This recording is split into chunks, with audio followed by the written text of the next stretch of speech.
Yung mga pre, tutok mo dun. Bobo ko ba? Ba't yan Ano ang mo, pinag-usapan mo. Ano mo, tinan mo. Tutok mo dun. Ang unggoy naman yan ay. Halika dito, dito, susundan mo. Unggoy. Sundan mo dito. Puro saging ay. Mga bata, anong pinagtitripan nyo dyan? Ay, itong Ano midland ba milplan po nito? Puro saging. Tordan. Saba, Tordan, Latan, Senyor, panay saging to ah. Pangunggoy to men. Tabi muna natin to, tang. Oh. To mga bata, dali kayo dito. Ito, malupitang meal plan, okay? Hindi nyo na kailangan mag-isip ng mga calorie, hindi nyo na kailangan magbilang, okay? Kukumputan ko kayo ng calorie. Paano yun, brother? Okay.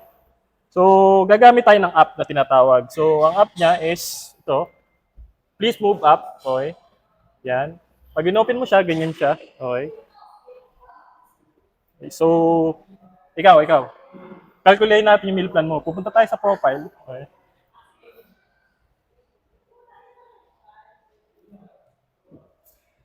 Okay. So, male ka. Ang age mo ay?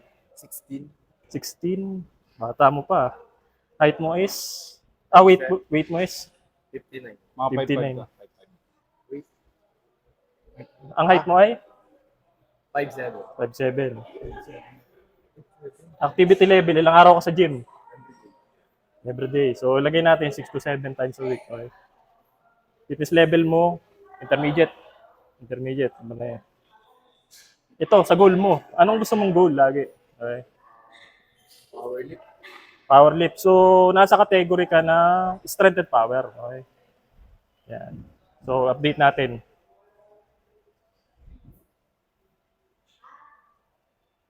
Okay. So, updated na siya. Okay. Ito yung meal plan na gusto nyo, ha, mga brother. Yan. Dinesign ka ang meal plan mo is around 2,700 calories. Okay. Yun ang daily per day calories mo kailangan i-hit. Balance meal plan to, hindi lang to saging, ha. Araw-araw saging. Yan, Monday to Sunday, nakaset na yung kakainin mo. Wala ka nang isipin pa. Pag naburyo ka dyan, naumay ka, pwede ka mag-generate ng bago. Pero hindi mo na kailangan mag-generate, automated na yan. So, view natin yung palunis mo. Lunis naman ngayon. Yan, almusal mo, Brad. Tuna, salad, sandwich, 700 calories.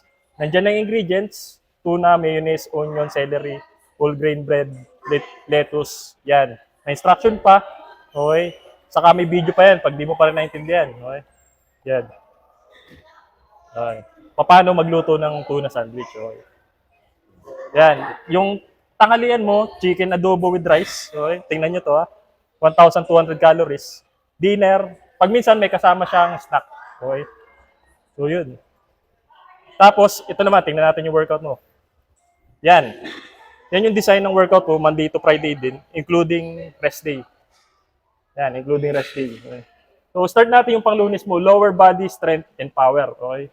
1 week workout. Pag naumay ka, pwede mo rin palitan. Okay. So, yan. Start workout. Yan. Nandiyan na yung weight na bubuhatin mo. 10 to 20 kg, goblet squat, 3 sets of 12 repetitions. So, nakalagay na. Okay. So, meron siyang timer pagka rest time mo. 2 minutes na rest time niya. Yan. So, tutunog ka, pwede ka tumambay. Tutunog yan pagka, habang nakatambay ka. Okay. So, pagka hindi mo rin alam kung paano mag-goblet squat, may video rin yan. Ayan, nakalagay rin dyan. Okay. Okay. So, pwede mo rin siyang palitan ng video anytime pagka ayaw mo. Okay. Pwede mo rin palitan yung exercise, kagaya nito, palitan mo. Magiging air squat lang siya. Max repetition of 3 set. Ayaw mo mag-weight. Maraming gumagamit ng dumbbell kung ano mangyayari. Ganun din. So, yun. Yun na yun, bata. So, napakalupit niyan. So, yun lang. Bye.